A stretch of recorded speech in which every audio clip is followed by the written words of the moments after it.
The Raven is a narrative poem by American writer Edgar Allan Poe. First published in January 1845, the poem is often noted for its musicality, stylized language, and supernatural atmosphere. It tells of a talking raven's mysterious visit to a distraught lover, tracing the man's slow fall into madness. The Raven was first attributed to Poe in print in the New York Evening Mirror on January 29, 1845. Its publication made Poe popular in his lifetime, although it did not bring him much financial success. The poem was soon reprinted, parodied, and illustrated. Critical opinion is divided as to the poem's literary status, but it nevertheless remains one of the most famous poems ever written. The Raven follows an unnamed narrator on a dreary night in December who sits reading forgotten lore by a dying fire as a way to forget the death of his beloved Lenore. A tapping at his chamber door reveals nothing, but excites his soul to burning. The tapping is repeated, slightly louder, and he realizes it is coming from his window. When he goes to investigate, a raven flutters into his chamber. Paying no attention to the man, the raven perches on a bust of Pallas above the door. Amused by the raven's comically serious disposition, the man asks that the bird tell him its name. The raven's only answer is nevermore. The narrator is surprised that the raven can talk, though at this point it has said nothing further. The narrator remarks to himself that his friend the raven will soon fly out of his life, just as other friends have flown before, along with his previous hopes. As if answering, the raven responds again with nevermore. The narrator reasons that the bird learned the word nevermore from some unhappy master, and that it is the only word it knows. Even so, the narrator pulls his chair directly in front of the raven, determined to learn more about it. He thinks for a moment in silence, and his mind wanders back to his lost Lenore. He thinks the air grows denser and feels the presence of angels, and wonders if God is sending him a sign that he is to forget Lenore. The bird again replies in the negative, suggesting that he can never be free of his memories. The narrator becomes angry, calling the raven a thing of evil and a prophet. Finally, he asks the raven whether he will be reunited with Lenore in heaven. When the raven responds with its typical nevermore, he is enraged, and, calling it a liar, commands the bird to return to the Plutonian shore, but it does not move.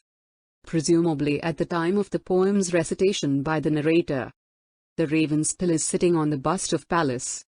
The narrator's final admission is that his soul is trapped beneath the raven's shadow and shall be lifted nevermore. Analysis. Poe wrote the poem as a narrative, without intentional allegory or didacticism. The main theme of the poem is one of undying devotion. The narrator experiences a perverse conflict between the desire to forget and desire to remember. He seems to get some pleasure from focusing on loss. The narrator assumes that the word nevermore is the raven's only stock and store. And, yet, he continues to ask it questions, knowing what the answer will be. His questions, then, are purposely self-deprecating and further incite his feelings of loss. Poe leaves it unclear if the raven actually knows what it is saying, or if it really intends to cause a reaction in the poem's narrator. The narrator begins as weak and weary, becomes regretful and grief-stricken, before passing into a frenzy and, finally, madness. Christopher F. S. Marlegay suggests the poem is a type of elegiac paraclosithyron, an ancient Greek and Roman poetic form, consisting of the lament of an excluded, locked-out lover at the sealed door of his beloved. Stanza 1. Once upon a midnight dreary, while I pondered, weak and weary, over many a quaint and curious volume of forgotten lore, while I nodded, nearly napping, suddenly there came a tapping, as of someone gently rapping at my chamber door. "'Tis some visitor," I muttered, "tapping at my chamber door. Only this, and nothing more." Stanza 2. Ah, Distinctly I remember it was in the bleak December, and each separate dying ember wrought its ghost upon the floor. Eagerly I wished the morrow, vainly I had sought to borrow from my book surcease of sorrow, sorrow for the lost Lenore, for the rare and radiant maiden whom the angels name Lenore, nameless here forevermore. Stanza 3. And the silken sad uncertain rustling of each purple curtain thrilled me, filled me with fantastic terrors never felt before, so that now, to still the beating of my heart, I stood repeating, 'tis some visitor entreating entrance at my chamber door, some late visitor entreating entrance at my chamber door. This it is, and nothing more. Stanza 4. Presently my soul grew stronger, hesitating then no longer. Sir, said I, or madam, truly your forgiveness I implore. But the fact is I was napping, and so gently you came rapping, and so faintly you came tapping, tapping at my chamber door, that I scarce was sure I heard you. Here I opened wide the door. Darkness there, and nothing more. Stanza 5. Deep into that darkness peering, long I stood there wondering, fearing, doubting, dreaming dreams no mortals ever dared to dream before. But the silence was unbroken, and the stillness gave no token. And the only word there was spoken was the whispered word, Lenore. This I whispered, and an echo murmured back the word, Lenore. Merely this, and nothing more. Stanza 6. Back into the chamber turning, all my soul within me burning. Soon again I heard a tapping somewhat louder than before. Surely, said I, surely that is something at my window lattice. Let me see, then, what thereat is, and this mystery explore.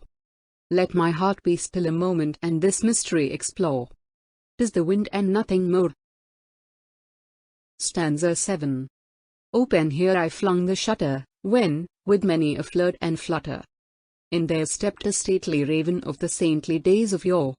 Not the least obeisance made he, not a minute stopped or stayed he, but, with mien of lord or lady, perched above my chamber door, perched upon a bust of Pallas just above my chamber door, perched, and sat, and nothing more. Stanza 8. Then this ebony bird beguiling my sad fancy into smiling, by the grave and stern decorum of the countenance it wore.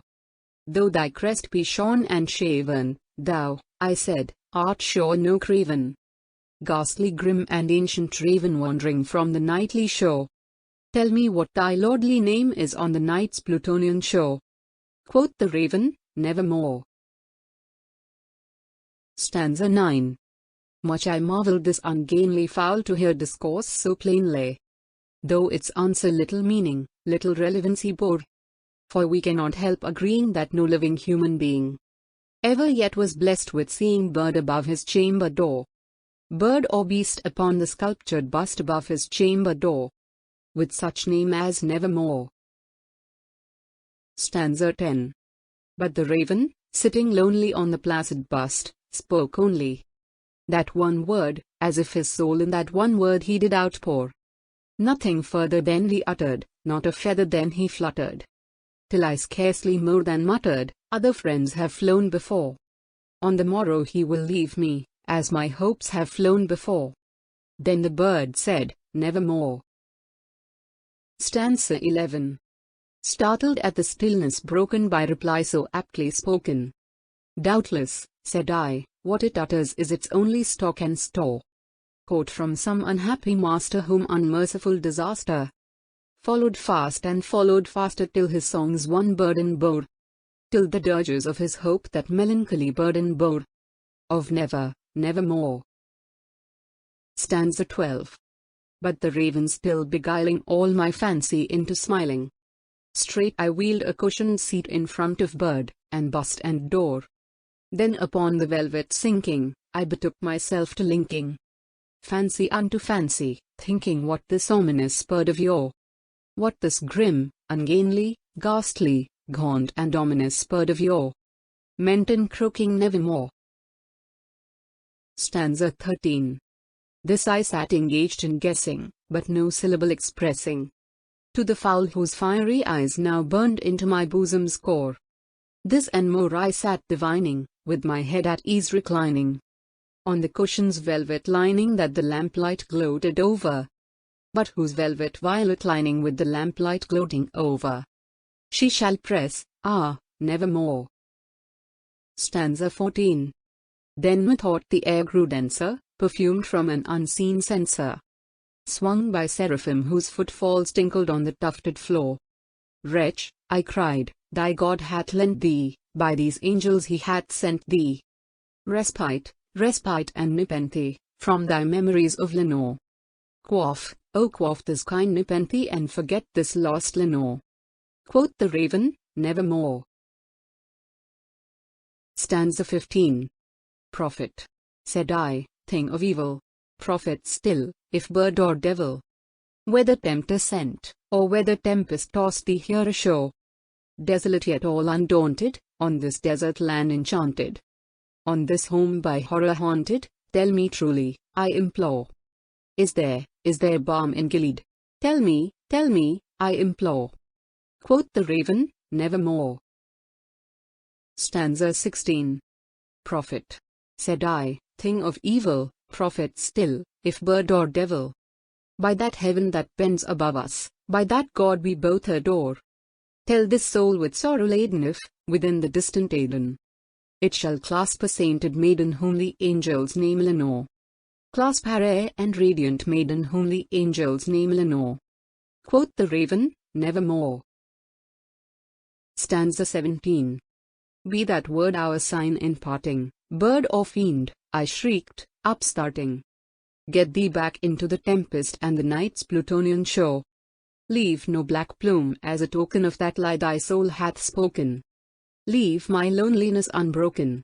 Quit the bust above my door. Take thy beak from out my heart, and take thy form from off my door. Quoth the raven, nevermore. Stanza 18. And the raven, never flitting, still is sitting, on the pallid bust of Pallas just above my chamber door. And his eyes have all the seeming of a demon's that is dreaming. And the lamplight o'er him streaming throws his shadow on the floor. And my soul from out that shadow that lies floating on the floor shall be lifted, nevermore.